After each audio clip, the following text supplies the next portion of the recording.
নমস্কার বন্ধুরা, আমার স্পিরিচুয়াল ম্যাজিক এই ইউটিউব এবং ফেসবুক পেজে আপনাদের স্বাগত জানাই কাছে দূরে থাকা সমস্ত শ্রোতা বন্ধুদের এবং আমার বয়োজ্যেষ্ঠ গুরু যারা রয়েছেন তাদেরকে সহস্র কোটি প্রণাম জানিয়ে আজকের ভিডিওটি স্টার্ট করতে চলেছি।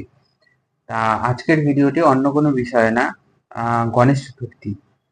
গণেশ চতুর্থী আহ প্রথমেই আমি কিছু দূর বলে নিতে চাই গণেশ ঠাকুর নিয়ে। উনি আমাদের হিন্দু মাইথোলজি অনুযায়ী উনি আমাদের প্রথম পূজ্য দেবতা, অর্থাৎ আমরা যে কোনো পুজো বা যে কোনো কাজকর্ম করার আগে আমরা আহ গণেশ ঠাকুর বা গণেশজিকে আমরা প্রথমে পুজো করে সেই কাজটি আমরা কাজটির দিকে অগ্রসর হই। প্রথমে আমরা জেনে নিই যে গণেশ ঠাকুরের উৎপত্তি বা তার সারসম্য কিছুটা আর কি বলা সম্ভব, কারণ হিন্দু যারা হিন্দু মানে সনাতন হিন্দু ধর্মের যে দেবদেবীগুলো রয়েছেন তাদের উৎপত্তি আহ সেরকম ভাবে কোনোভাবেই বই পড়ে বা কোনো কিছু করে জানা সম্ভব না। কারণ অতদিন আগে মানে হয়তো পৃথিবী যখন ছিল বা আছে, এখনো হিন্দু সনাতন ধর্ম রয়েছে, তো এটা অনেক পুরনো ধর্ম। আহ এ সম্বন্ধে খুব কম মানে পাওয়া যায়, কিন্তু সেটি নানা মুনির নানা মত। এবার আমি যতটুকু জানতে পেরেছি এটা হচ্ছিল শ্রী শ্রী গণেশ ঠাকুর সম্বন্ধে, তার জন্ম বৃত্তান্ত নিয়ে। আহ একবার মা গৌরী আমাদের কৈলাস থেকে কৈলাসে উনি তো থাকেন, তো কৈলাস থেকে উনি যখন মানব সরোবরে স্নান করছিলেন, তখন আমাদের যে নারায়ণ রয়েছেন তিনি গরুড়ে করে মানব সরোবরের উপর দিয়ে যাচ্ছিলেন। তো তখন ওনার ইচ্ছা হয় যে তখন উনি আস্তে আস্তে মানব সরোবরের দিকে নামেন।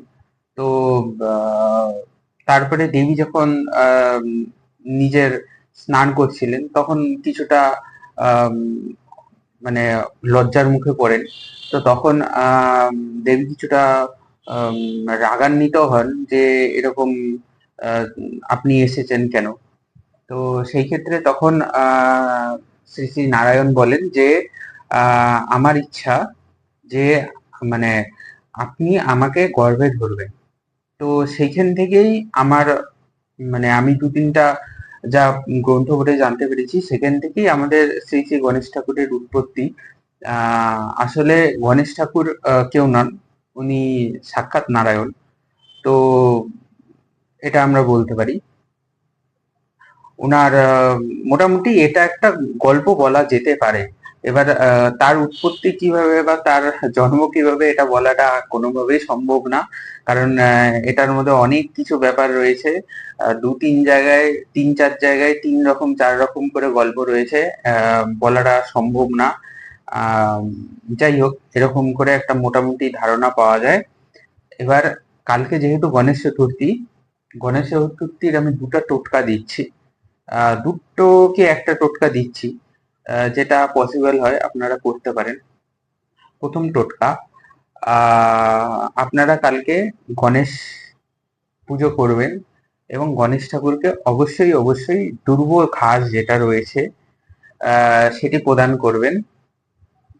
আর আম, এটা একটা চলে গেল।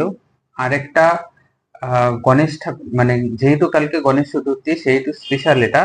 আহ, আপনারা গণেশ ঠাকুরের যে পেট রয়েছে, মানে ওনার তো আম, মানে পেটটা অনেকটা বড়।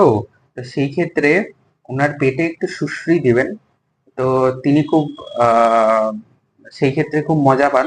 এবং সেই সুশ্রুতি দেওয়ার সময় আপনারা কিছু যদি চান, নিজের মনের থেকে কিছু যদি চান, তো অবশ্যই আপনারা পাবেন। তা কালকের দিনের জন্য এটাই মোটামুটি একটা বললাম গণেশ ঠাকুর এবং গণেশ চতুর্থী নিয়ে। আর এর উপরে আপনারা কোনো যদি যে কোনো শারীরিক, মানসিক এছাড়াও বিভিন্ন ধরনের সমস্যা রয়েছে, সেগুলির থেকে যদি নিস্তার পেতে চান তো অবশ্যই আমার সাথে যোগাযোগ করতে পারেন। আমি অফলাইন এবং অনলাইন দুটো মোডেই কাজ করে থাকি। তো আপনারা কেউ যদি কাজ করাতে ইন্টারেস্টেড হন অবশ্যই আমার নিচে দেওয়া নাম্বারে যোগাযোগ করতে পারেন। আম, তো আজকের ভিডিও এতদূরই থাক। কোনো ভুল ত্রুটি হলে ক্ষমা সুন্দর দৃষ্টিতে দেখবেন। তো ধন্যবাদ এতদূর দেখার জন্য।